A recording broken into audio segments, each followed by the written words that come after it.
Good evening. My name is Kyla L. Wright, and I am honored to serve as the inaugural journalist in residence here at the Black Christian Experience Resource Center, which we affectionately call BCERC. Welcome to our virtual launch. Before I welcome our founder, Dr. Emmett G. Price III, I'd like to share a little about my experience as a Black Christian. Since the tender age of 5, I've been active in the church, serving in roles as a choir member, usher, Christian debutante, liturgical dancer, and daughter of a deaconess and deacon-turned-minister. I was in church nearly every day of the week. As a native and current resident of the Detroit, Michigan area, the Black church has played a significant role in not only my personal development, but in the uplifting and empowerment of Black people, Black neighborhoods, Black communities, and let's be real, all people over the years. But yet, many local Black churches are struggling and need resources to assist in continuing to be God's vessels of encouragement, healing, and hope. For this reason and many others, I am proud to serve on the BCERC team because I do believe that I can help make a difference. Not only does my Black life matter, my Black faith matters too. With that, allow me to welcome our founder, President and CEO, and my personal mentor, Dr. Emmett G. Price III. Hey, Kyla, how are you tonight? I'm amazing. All right. Thank you so much for opening our evening and even just agreeing to be our inaugural journalist in residence. I mean, we're so excited. We're so excited. So excited. As one of our newer members of the team, you and I have worked together before, and it's important for the folks watching to know that you are one of the 2 producers on the All Revved Up podcast. Yes.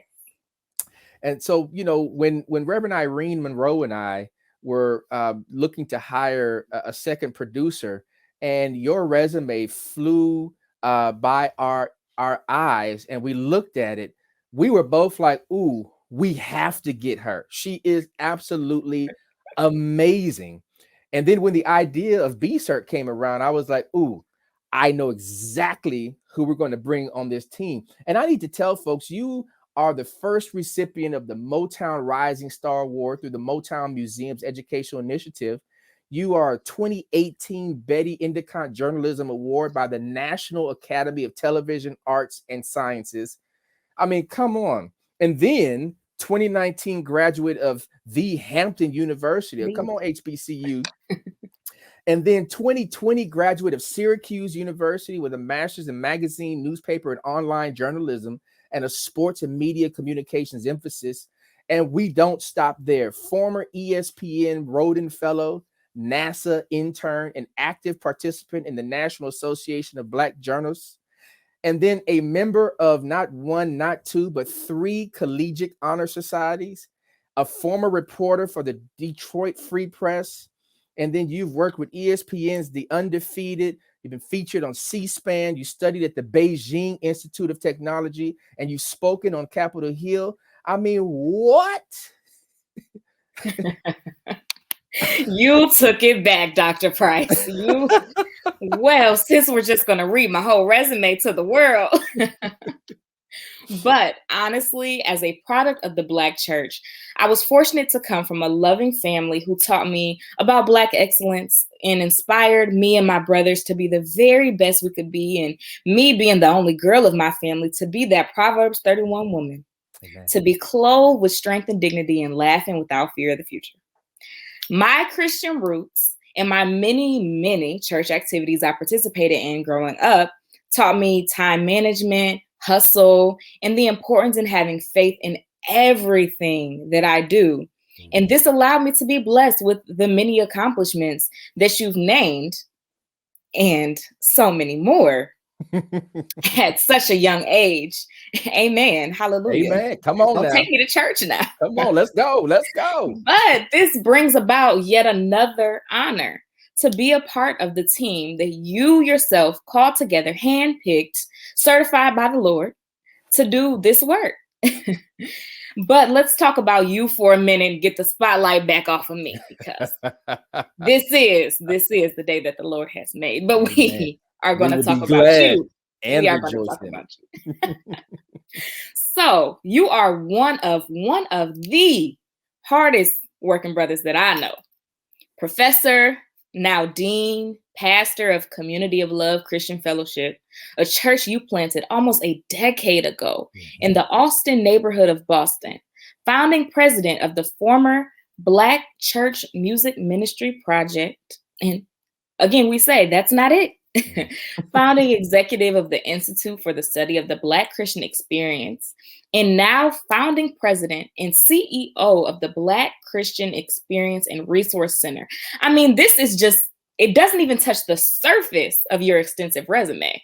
Well, we are in good company because our entire team is made of some phenomenal individuals who the Lord has blessed. I mean, I am truly blessed. And like you, I was raised in the church, in the Black church, raised in Black neighborhoods in Los Angeles.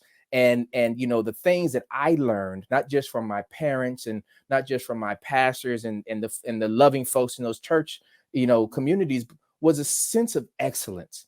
That if you're going to do something, you do it with excellence. That's what the Lord demands of us. That's what we should demand of each other. And so I'm just so excited that we can continue this work that was started a number of years ago. And we can do it together in a way that brings glory to God, but also in a way that brings integrity and ethical savvy, I like to talk about. And so I'm so grateful. And I'm grateful that you are here. People will meet Katisha Galashaw in a little bit and Tremaine Weeks in a little bit. We have such a phenomenal team, and we're going to get this work done as we have been doing for quite a while. That we do. All right, now Doc. I'm like a mentee. I know you on a personal level. I know you on a professional level. But when we talk about professional, I'm also a journalist. And a journalist, a good journalist, let me add, always asks the hard questions. So I have to sit here and do my due diligence and ask the hard questions. Now, personally, I watched over the last few months what went down. And it was clear that due to the national attention from religious news services to the Boston Globe and the Christian Post, the Washington Post, and most recently Sojourners Magazine, what in Jesus' name happened? Woo! I'm going to say it this way. Okay. That there was a decision made that was communicated to me in a way where I knew that my only response was to go pick up the U-Haul truck, me, my wife, and my two sons, pack up the office, and obey the decision that was made. I will leave it there. I think folks, as you mentioned, can go and read the very public pieces of journalism that were crafted to talk about different people's perspectives. I personally have not told my story yet because I'm still in the healing process, and I'm trying my best to not trigger myself. And I think people who know me know that I would never say a disparaging word about anybody, and I'm not a messy person. But that decision was made, and so we moved on. I think the other thing to say is that I'm just so grateful for so many people who have come beside me, yourself included, our entire team. And I do want to tell people this, that when I made phone calls to each of our team members individually and shared with them essentially what I just said, that there was a decision made that I would no longer be at my former employer. Each one by one said, we're going to go with you. If you have to leave, then we will leave and we will go with you. Each of our team members said that. Each of our voluntary advisors said the same thing. And then over the days and over the months, the huge amount of people who came beside me, who checked in on me, who prayed for me.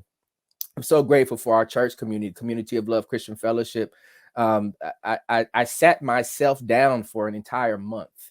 And actually, and I'll tell people this, actually, I sat myself down for 2 weeks, and I told our leaders at the church, I said, I'm not coming back into the pulpit until you tell me that I'm ready. Um, and they gave me an extra 2 weeks.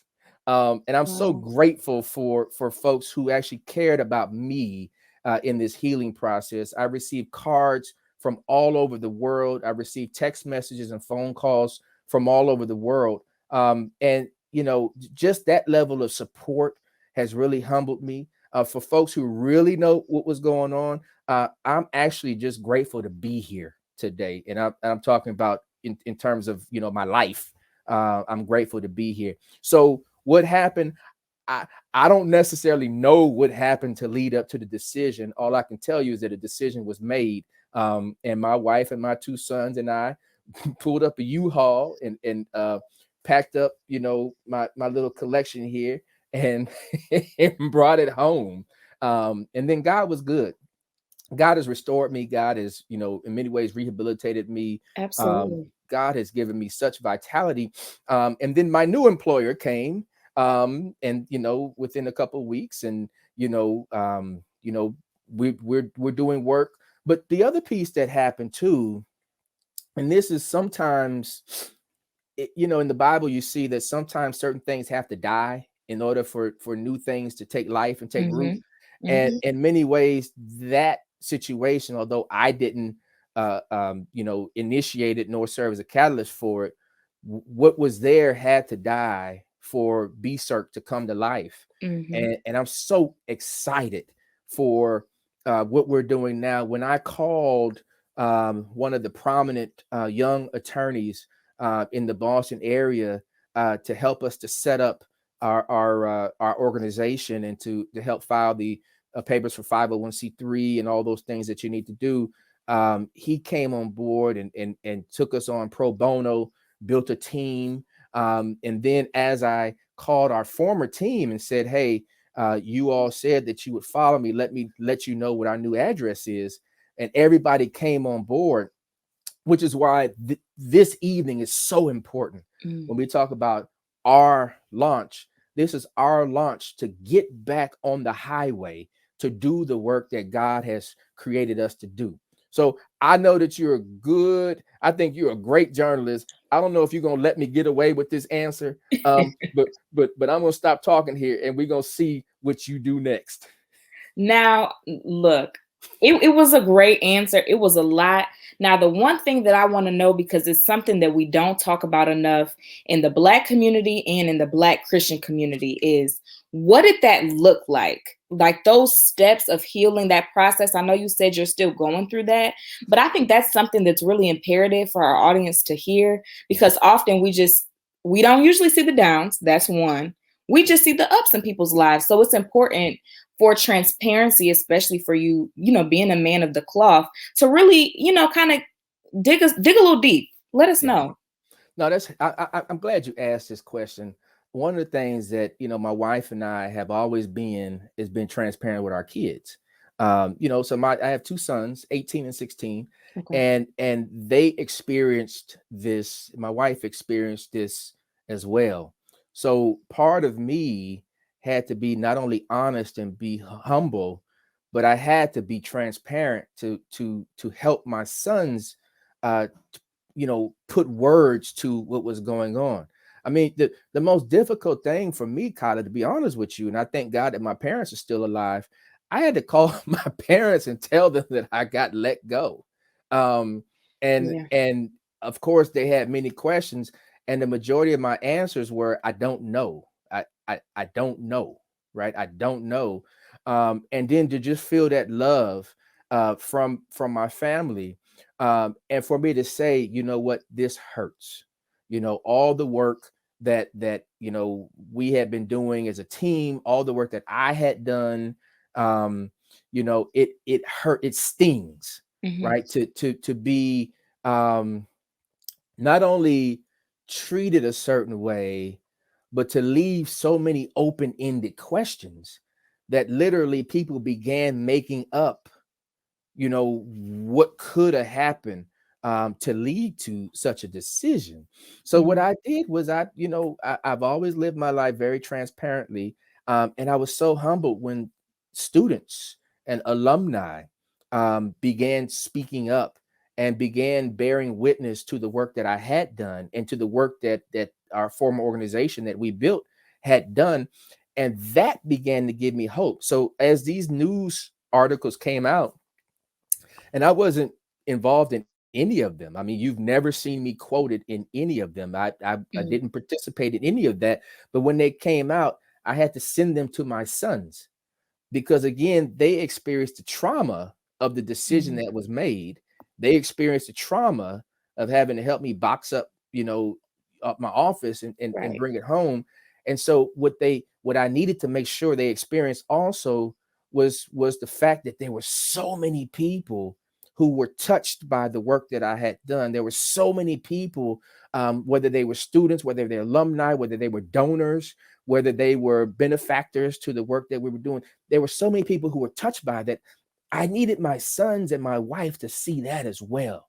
And so when these news articles started coming out, I would text them. I would literally text it to my sons and I say, hey, check this out, and then we would have follow-up conversations. And that began to be a healing agent for my entire family. And for me, and I've always said this, the route to my heart is through my wife and my sons. And so for me to watch them begin to heal through that gave me the strength and the courage to also do that work too. And so I'm grateful for so many people who prayed, like I said, who sent texts, phone calls, cards, who dropped by the house. And God is so good, particularly in these kind of valley moments. Psalm 23 talks about the valley of the shadow of the death. And so in these moments, we still see God. And the way that you said it, not only does my life matter, but my Black faith matters as well. Because what I have learned is not just that resilience is the goal, but that thriving is the goal according to God's will and what God has called you to do.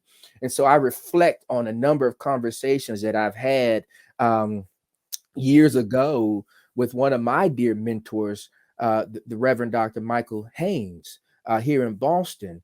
And in many ways, what we had built before was a vision that he had and that I had the blessing to help manifest that, me and my co-founder, Dr. Patrick Smith, who's now at Duke. And so that spirit of Dr. Haynes continues with me, as well as the spirit of those who came before me, whose shoulders I continue to stand on. And I can call a long roll of individuals who have been significant contributors in my own personal growth, my own spiritual journey, and my faith. And so in many ways, being transparent about that was healing, and not allowing myself to get messy. Because again, all I can tell you is that a decision was made. That's all I can tell you. I wasn't there. I wasn't involved in it. A decision was made. And essentially, as a result of that decision, we get to where we are now. Absolutely. And before I go to my next question, I just want to say, first of all, this story is definitely, they say you have to have a trial before you have the triumph.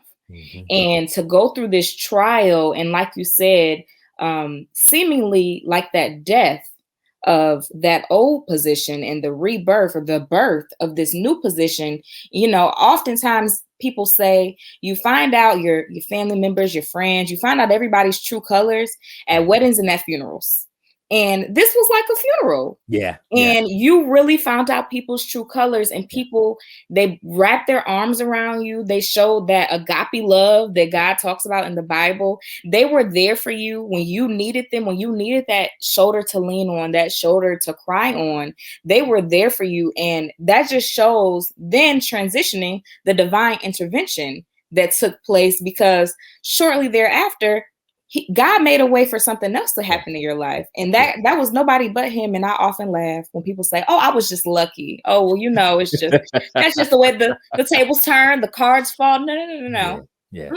We have to acknowledge, Yeah. and we have to give credit when credit is due. And Yes. God really made that move in your life for a reason. And we don't necessarily know the specific reason. We might not never know, but we know that this is something bigger. This is Yes. something better. Yeah. And we see that these people have shown loyalty to God, to God's word, and to God's people, and somebody who they know has been doing the work. And on that point of loyalty, I just want to move back. You keep saying this decision was made. You were notified that you were out. And you said that, I'm just trying to make sure I heard you correctly, your entire team, including the volunteer advisors, they all walked out. So, there's a meme of Viola Davis from How to Get Away with Murder. She grabbed her purse and she got up and she walked out and she just shook her head and she just walked out. They did the Viola Davis. They just walked out with you. Yeah. Yeah. I mean, there's no other way to say it. And that's why I don't have time to be mad. I don't have time to be pissed. I'm humbled. I'm like, whoa. I mean, when you see our team and when you see the commitment to Afro diasporic communities, congregations, you see folks who are so deeply committed to this work, and not only the trauma that I experienced, but our team experienced it too. Right. And our advisors experienced it too. And so when you, I mean, let me just brag on, I mean, when you see the level of brilliance in a Katisha Galashaw, who was one of my former students. And when I learned about just the brilliance that she had in terms of accounting, I was like, hey, come, we need you. I mean, when you see the brilliance of Tremaine Weeks and just how she's like a Renaissance woman, I mean, helping us with development, helping us with communication, helping us to tell our story, and doing so many things behind the scenes. I mean, I just shared a little bit about you when you see, and to have three, in the words of Big Sister Maya Angelou, three phenomenal Black women, right, on this team. I mean, doing the phenomenal stuff that you all do, to have, someone like Lindsay Owens, working with our graphic design and helping with all those things. And then let me not forget about our team who's working with our youth and family ministries. I mean, and see, this is the thing. We're based in Boston, but we have you in Detroit. We have Dominique Triplett down in Jacksonville. We have Dr. Saban,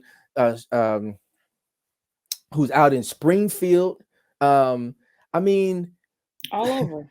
We got folks doing this national work.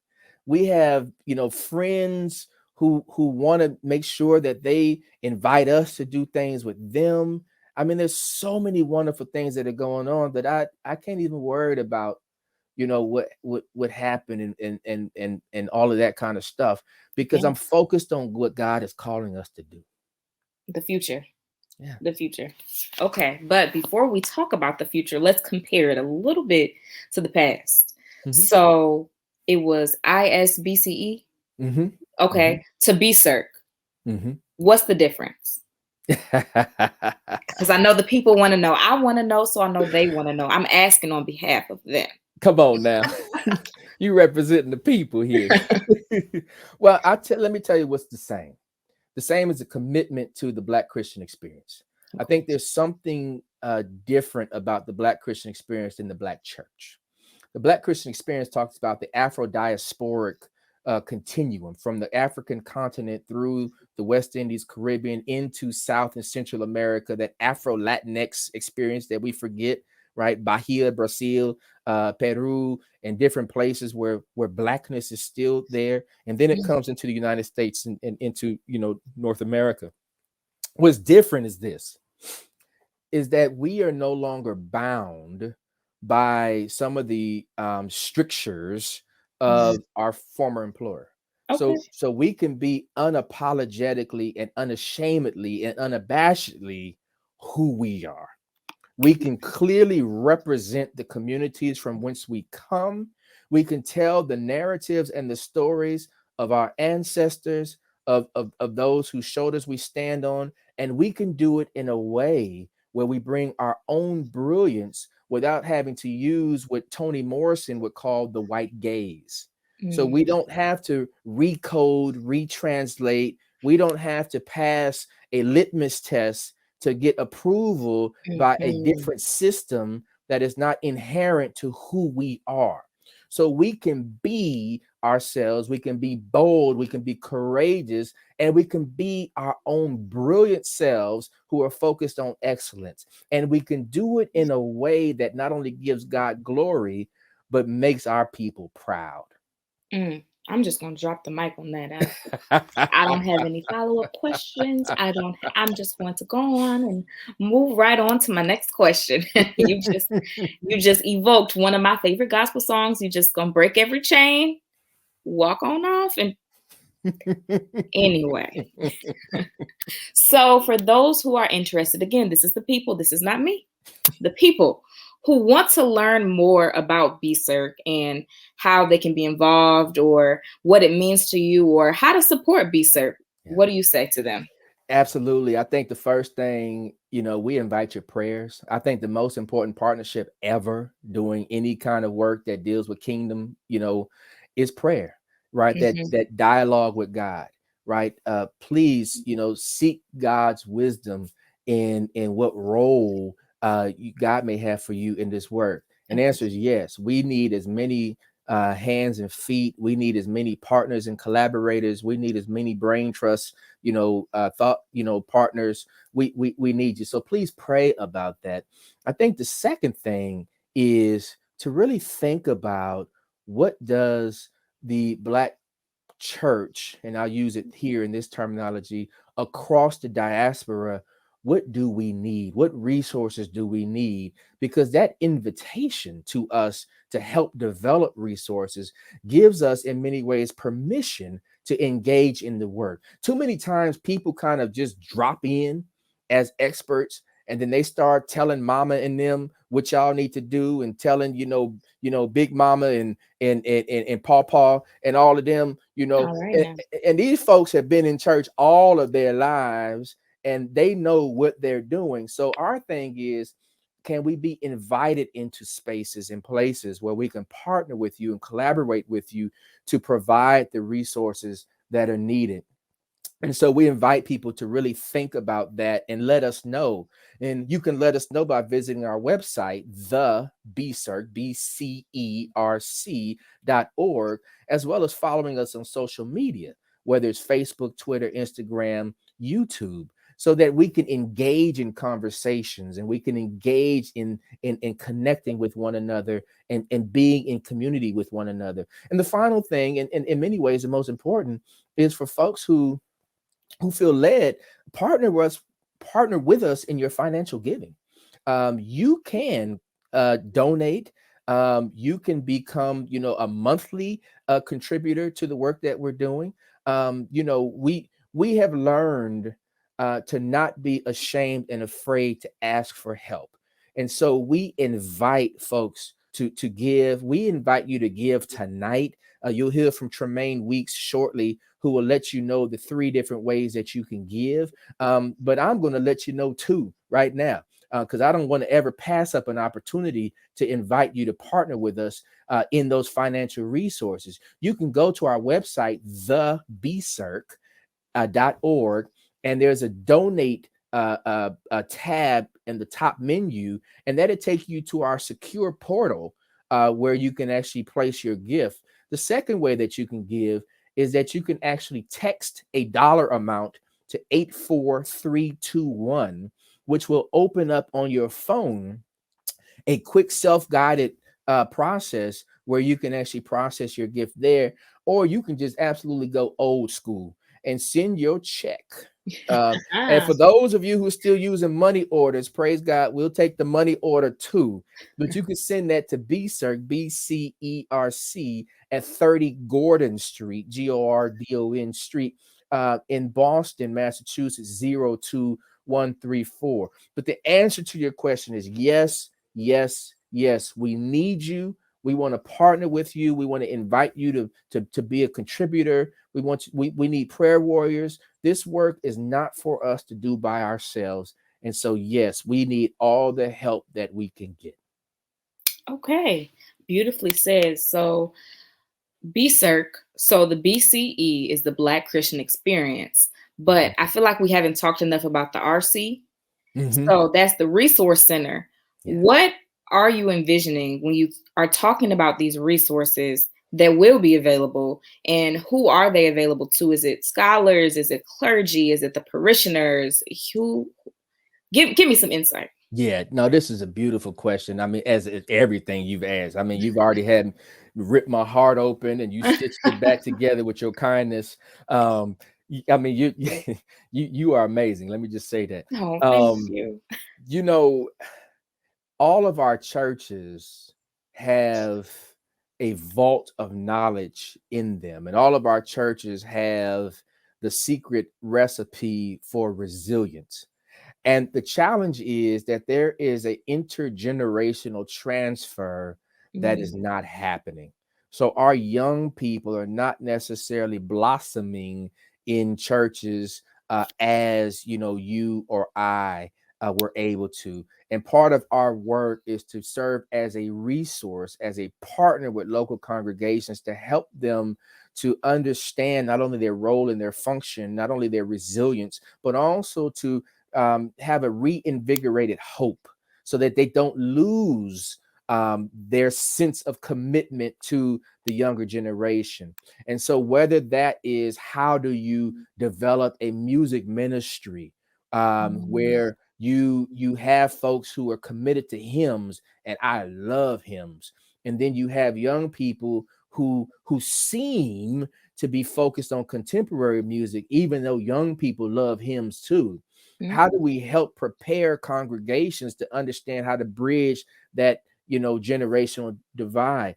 When we talk about youth and family ministry, the lingua franca now is totally different than when those of us who were in our 40s, 50s, 60s, and 70s were in our teens and 20s. So how do we bridge and make connections with our young people so that we can give them the same aesthetics, give them the mm, same ethics, teach them about integrity and character in the way that we were taught, but use the new nomenclature? So we want to help create resources to do that, whether it's little video clippings, whether it's little opportunities to have some really quick things that we can get into the hands of lay people, right? Because the church is actually the lay people.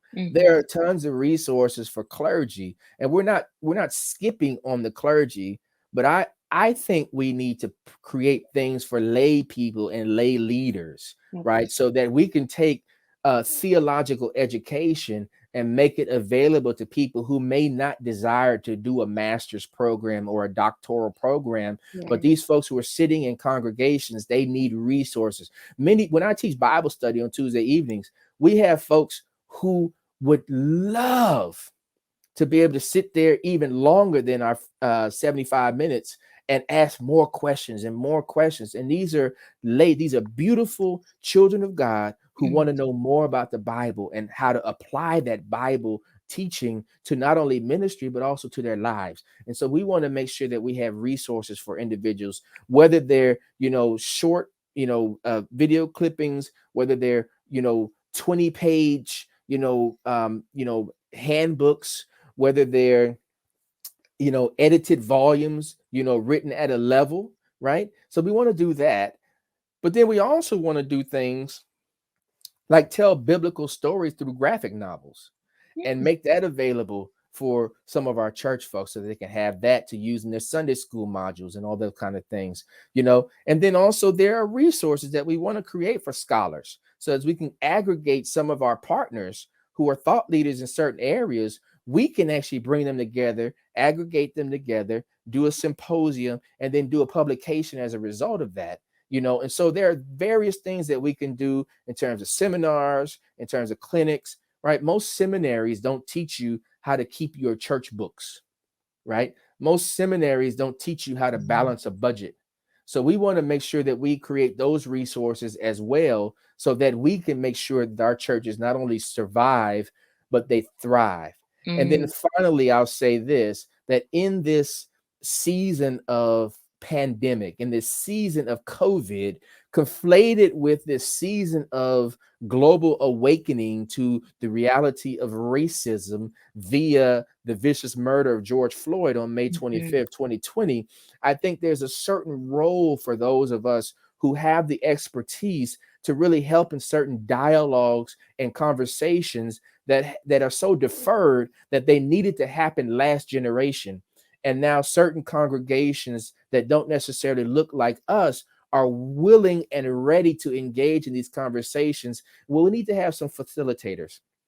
We need to have some mediators who can help to navigate these conversations in meaningful ways so that we don't, find ourselves, backing against the wall in our fragility, but that we focus on the power of Christ, the power of the gospel, the power of the move of the Spirit, even in these conversations around reconciliation and restoration, rehabilitation, and reparation. And so I think that we play a significant role. We have some powerhouses on our team. We have access to powerhouses, and there's so much that we can do because at the end of the day, we come from the places that we want to see thrive. We come from these communities, these neighborhoods. We come from these churches. These are our people. And so we can take all of the training, all the education that we have, and make it available for those who need it the most. With that said, there is nothing left to say. Dr. Price, it was awesome, amazing to talk to you. And I'm sure our audience received some much needed insight. I'm excited to be on this team and to join you and these other lovely sisters to bring this vision into fruition. I'm deeply, deeply moved by your passion and your conviction to follow Jesus in this season through the work that we're doing together with BCERC. Thank you for sharing this time, this space with me. Thank you for being vulnerable, for being open, and for truly, truly doing God's work.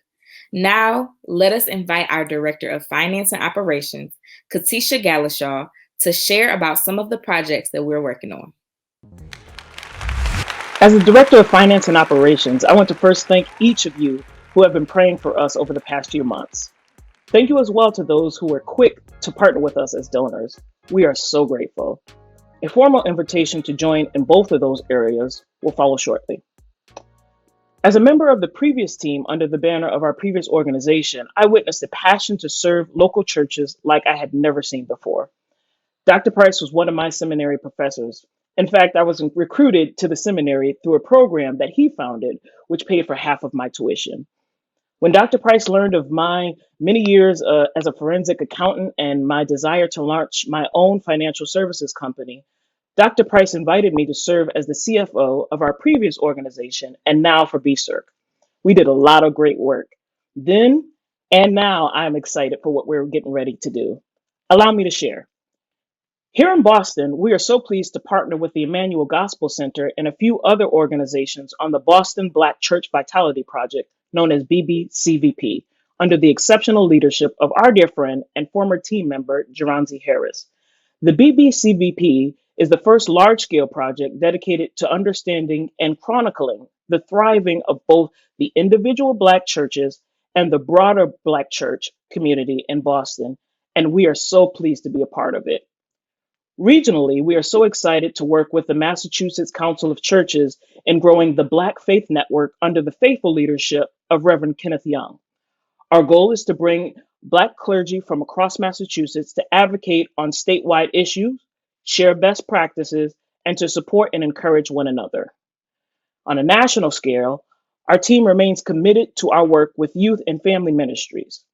Building on the success of our former work, we are excited to expand our reach and maximize our impact by developing contextualized biblical resources for the Afro-diasporic congregations. We want to help train local lay leaders to be significant influencers in the lives of our young people, across the nation. And finally, we have a few publications planned that we look forward to sharing in the coming months. In essence, we have a lot of exciting projects that your phenomenal support has aided us in moving forward. Please stay tuned to our website and social media channels to hear more about what we are planning and doing and what we are being invited to participate in both in the US and across the diaspora. Now, allow me to invite Tremaine Weeks, our Director of Development and Communication, to share with you how you might partner with us.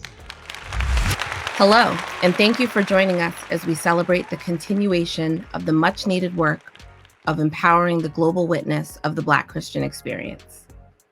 Our work up to this point has been focused on sharing the testimony and heritage of the Black Christian experience.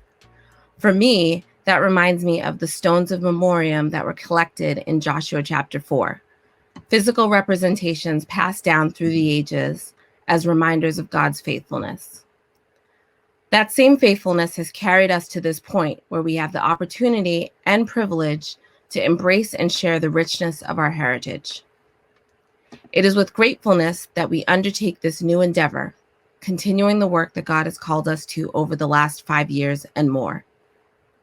At the same time, we have needs as we run a program that provides resources and support to overcome the barriers that Black Christians face. These needs will always exist. In order to accomplish our goals, we invite you to join us. First, with your prayers. Will you pray that God will continue to bless the work of BCERC and that all of our needs will be supplied? Secondly, we invite you to visit our website and follow us on your favorite social media platforms. Join us on Facebook, Twitter, Instagram, and YouTube. And finally, and most importantly, we encourage your partnership as a donor.